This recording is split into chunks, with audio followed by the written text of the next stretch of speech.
Class 10th mathematics chapter 1 पढ़ेंगे आज।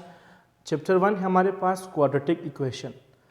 ये एक ऐसा इक्वेशन है जो आपने क्लास 9th में नहीं पढ़ा, आपके लिए इंट्रोड्यूस हो रहा है। सबसे पहले क्वाड्रेटिक इक्वेशन को समझने के लिए हम लोग सबसे पहले पढ़ेंगे कि what is equation. What is an equation? Equation क्या है? इक्वेशन से पहले आपको पता होना चाहिए कि what is an algebraic expression.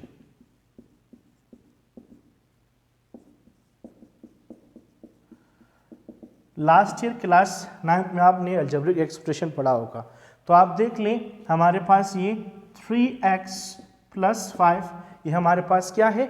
एक अलजेब्रिक एक्सप्रेशन है। किसी भी अलजेब्रिक एक्सप्रेशन के कितने हिस्से होते हैं? इसमें 3 चीज़ें होती हैं हमारे पास। किसी भी अलजेब्रिक एक्सप्रेशन में ये है वेरिएबल, जो x है उसको क्या हम लोग क्या कहते हैं? वेरिएबल। ये जो आपके पास नंबर है ये क्या है? कांस्टेंट। और बीच में जो प्लस का साइन है उसको हम लोग क्या कहते हैं? Algebraic operation. तो आपको पता है, आपने पढ़ा होगा कि अलजेब्रिक एक्सप्रेशन क्या है?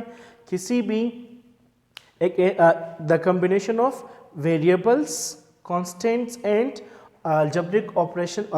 ये अलजेब्रिक ऑपरेशन है आपके पास। ठीक है, आपको पता है कि मैथमेटिक्स में वेरिएबल्स क्या होता है? x, y, z, जो अल्फ़ाबेट्स होते हैं उसको हम लोग क्या कहते हैं? वेरिएबल्स। वेरिएबल्स ऐसी क्वांटिटीज़ होती है जो वेरी करते हैं, जो नामालूम हो, जिसकी वैल्यूज चेंज हो। उसके बाद आपको पता है कि हम लोग क्या पढ़ते हैं मैथमेटिक्स में? Constants. All the numbers are constants. ठीक है, जितने भी आदात है वो कांस्टेंट है। क्यों? क्योंकि एक खास फिक्स कीमत होती है। और क्या है? Plus, minus, multiply and divide को हम लोग क्या कहते हैं? कि अलजेब्रिक ऑपरेशंस। ठीक है, तो जब हम लोग वेरिएबल्स, कांस्टेंट और अलजेब्रिक ऑपरेशन को कंबाइन करेंगे तो इस तरह की एक्सप्रेशंस हमारे पास बनेंगे, जिनको हम लोग क्या कहेंगे? कि अलजेब्रिक एक्सप्रेशन।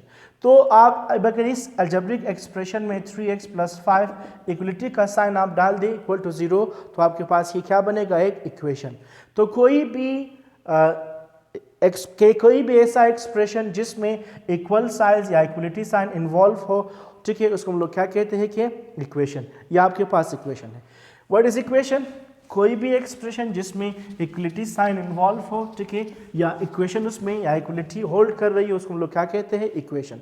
अब इक्वेशन के कितने टाइप्स है? बेसिकली क्लास 9th और 10th के लेवल या मैट्रिक लेवल में इक्वेशन के हम लोग 2 टाइप्स पढ़ते हैं। तो हमारे पास नंबर फर्स्ट है लीनियर इक्वेशन,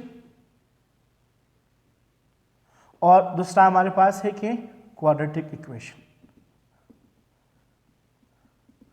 लीनियर इक्वेशन आपने क्लास 9th में पढ़ी है, ठीक है, और इसका आपने सॉल्यूशन भी देखा है, आपने ग्राफ भी इसका ड्रॉ किया है। What is linear equation? ये लीनियर इक्वेशन का स्टैंडर्ड फॉर्म है ax + b = 0। आपको पता है एक ऐसा इक्वेशन जिसमें हाईएस्ट पावर जो है वो 1 हो, उसको हम लोग क्या कहते हैं? Linear equation. उसकी आपके पास हमने कहा था कि इसकी 3 निशानियां हैं, कि जिसमें जो एक्सपोनेंट है वो 1 हो, दूसरा क्या है? जिसका ग्राफ स्ट्रेट लाइन आ जाए, और जिसमें जो सोल्यूशन है या सोल्यूशन सेट जो है वो आपके पास में 1 हो। इस तरह की इक्वेशन को हम लोग क्या कहते हैं? Linear equation. And ax + b = 0, इसको हम लोग क्या कहते हैं? Standard form of the linear equation. ये आपने 9th में पढ़ा है। अब आते हैं, हमारा जो कंसर्न टॉपिक है वो क्वाड्रेटिक इक्वेशन है। हम लोग यानी 10th में हम लोग क्वाड्रेटिक इक्वेशन पढ़ेंगे। सो आप देख लो, अब स्टेप बाय स्टेप हम लोग आ चुके कि हमने सबसे पहले पढ़ा कि व्हाट इज अलजेब्रिक एक्सप्रेशन। उसके बाद हम लोग आ गए कि इक्वेशन क्या है, फिर इक्वेशन के टाइप्स, लीनियर इक्वेशन और क्वाड्रेटिक इक्वेशन। अब हम लोग पढ़ेंगे हमारा कंसर्न टॉपिक कि what is a quadratic equation. अब पहले वर्ड पे आते हैं। लफ्ज क्वाड, देख ले आप इसको। क्वाड का मतलब है कि 2, ठीक है, या क्वाड को हम लोग स्क्वायर को भी हम लोग कहते हैं कि क्वाड, मुरब्बा या स्क्वायर, या 2 को हम लोग कहते हैं क्या? Quad. So what is quadratic equation? एक ऐसा इक्वेशन कि जिसमें जो पावर ऑफ वेरिएबल है वो 2 हो, उसको हम लोग कहते हैं क्या? Quadratic equation. लीनियर इक्वेशन कौन सा इक्वेशन था? ऐसा इक्वेशन जिसमें पावर ऑफ वेरिएबल 1 हो, या जिसमें हाईएस्ट पावर 1 हो, या जिसकी डिग्री 1 हो, उसको हम लोग क्या कहते थे? Linear equation. और ऐसा इक्वेशन जिसकी डिग्री 2, उसको हम लोग क्या कहेंगे? Quadratic equation. ये ax² + bx plus C is equal to 0। इस इक्वेशन को हम लोग कहते हैं क्या, standard form of quadratic equation.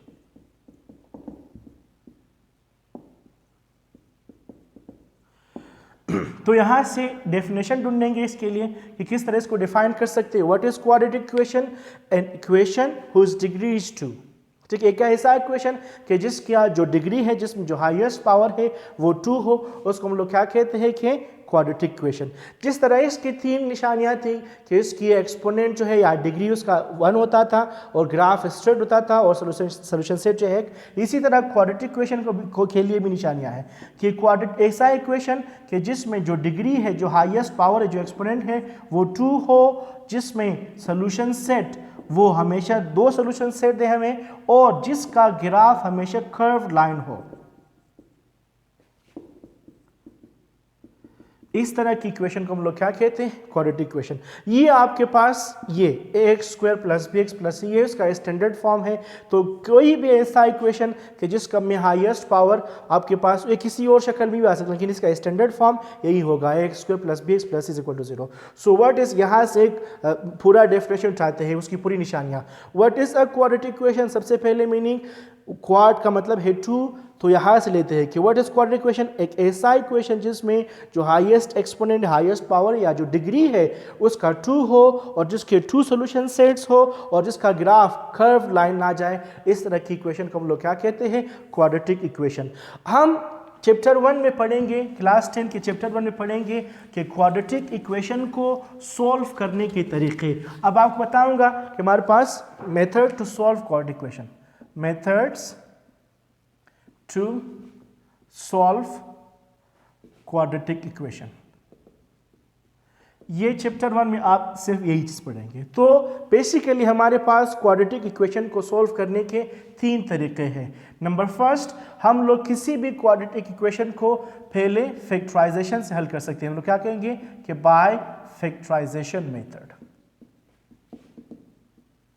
जो पहला तरीका है क्वाड्रेटिक इक्वेशन हल करने का, वो क्या है, बाय फैक्टराइजेशन मेथड। और दूसरा जो हमारे पास है वो क्या है, बाय कंप्लीटिंग स्क्वायर।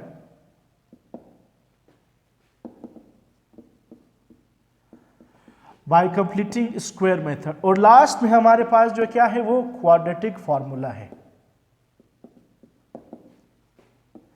इस 3 तरीके से हम लोग क्वाड्रेटिक इक्वेशन को सॉल्व कर सकते हैं। तो जो चैप्टर 1 है उस पे हम लोग पढ़ेंगे कि इन 3 तरीकों, किस तरह इन 3 तरीकों से क्वाड्रेटिक इक्वेशन को हल करेंगे, किस तरह हल करेंगे। जब एक्सरसाइज शुरू करेंगे इंशाल्लाह नेक्स्ट लेक्चर में मैं आपके लिए एक्सरसाइज 1 फॉर्मूला सॉल्व करूंगा, आपको बताऊंगा किस तरीके से कि फैक्टराइजेशन से फिर कंप्लीटिंग स्क्वायर और किस तरह और जो है क्वाड्रेटिक फॉर्मूले इसको सॉल्व करते हैं। आज के लिए इतना है, थैंक यू।